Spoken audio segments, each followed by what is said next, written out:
Hey everybody, this is Sherry with CPR, Craft, Pray, Repeat. And I'm here today with a card for cottage cuts that I call Happy Easter Bunny. And I start by using the Forest Peakers Deer and Rabbit. And I use the rabbit for this one. And I'm just taking my raw umber tint pan pastels and going around what would be the top of the bunny. And he's got quite an odd shape. But that's because you can lay him one way where he's laying on his tummy, or you can use him sitting up and then have him, you know, where his little paws would be peeking over. So that it kind of explains why he's got that odd shape to him. Because at first it was kind of confusing when I saw it. So now I'm going to aim with the tree stump and log for the peakers, and I'm going to use the stump in the burnt sienna extra dark, and I'm going to go all the way around the edges with the pan pastel burnt sienna. And then I'm using a number 2 filbert brush, and then going into all the little cracks and crevices in the stump so that it really makes that tree pop. I love how it looks. It looks so realistic when I'm finished. I just love it. And so I'm just finishing that up and wiping down a little bit what I felt like I had too much.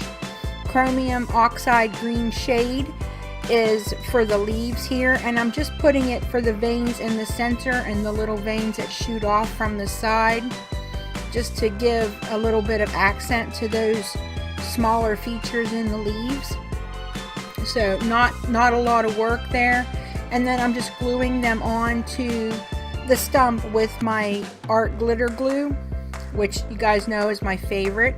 I'm using the nested scallop rectangle set, and I'm just going to take some painter's tape and I'm going right along the stitching line so that when I go in, I can leave that part of it white. I didn't want the entire thing to be colored.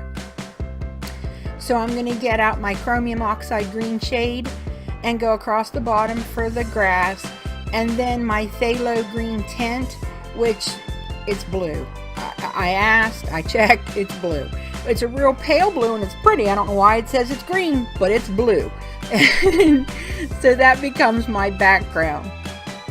And I'm just peeling off the painter's tape so that I can expose the white and have that nice crisp edge. And I'm going to get ready to start setting up my scene. And I just trim off part of the bunny's body because I'm only going to use the top of him to have him sitting up this way. And I just didn't want the extra bulk behind the tree stump.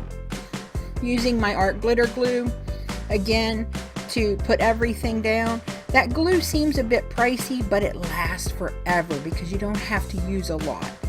So I think it's wonderful. And I'm putting my little bunny's feet there, so he's leaning over and looking. And here I'm using these buttons that I found at Walmart. They're from Dress It Up, called Google Eyed, and a 1/2 inch glue circle or glue dot on the back, and there's my bunny's head. I'm moving to the Spring Meadow die, and I'm going to use that for all the grass and the flowers that you're going to see at the bottom. But that little head just fit perfect. I loved it. It's so cute. And of course I love me some wiggle eyes, so you know it had me, you know, the minute I saw googly eyes, it had me. It won my heart.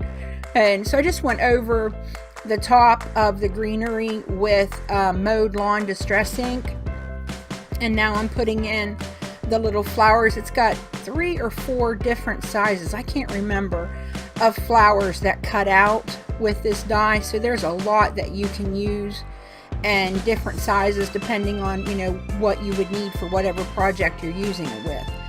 So there's a lot of pieces that can be used for so many things on that die. And I switched to Mr. Peter Rabbit, and I'm going to use the eggs from that die. And I just used my Sakura souffle pens to go in and decorate each of them differently. I use a blue, a purple, a pink, and a lime green, and put some little crisscross lines, some little circled lines, polka dots, things like that. And it takes a little bit for it to dry. If you notice that one with the purple polka dots, you can see it drying there. And once they're dry, I'm going to go ahead and just gluing them down into the grass where I wanted them. And I just love all the pastel colors. I think it's so pretty. I do think that maybe I could have toned down and not put quite as many flowers or not quite as many eggs. I'm not sure which, but you know what I say, go big or go home, folks. So apparently I went big. And so there's a lot going on at the bottom of the card, but I just love it. And I love those little eggs. They're the perfect size. I mean, they just fit, that they would be that size for that kind of an image, you know. And I love it when you can put stuff in and then the proportions are right. And I'm just using some Stampin' Up! Pearls to go in and put the little center dots for the flowers. And now I'm just going to glue down my front panel. I've got the pink Recollections 110 pound cardstock for my base, and I've cut it down to where it's an A2 size card, which is 4 1/4 by 5 1/2. And then I'm going to go to the Happy Easter phrase, and I'm going to die cut just the phrase Happy Easter. I'm going to put my glue on the back. That is the perfect size sentiment for the inside of a card. I love it. And I just glue that down. It's all one piece, so it goes in real super quick and easy, and that's it, guys. I just love how the card turned out, and I hope that you like it too. Remember to practice your CPR, craft, pray, repeat. Thanks for visiting me today, guys, and happy crafting. I love you all. Bye.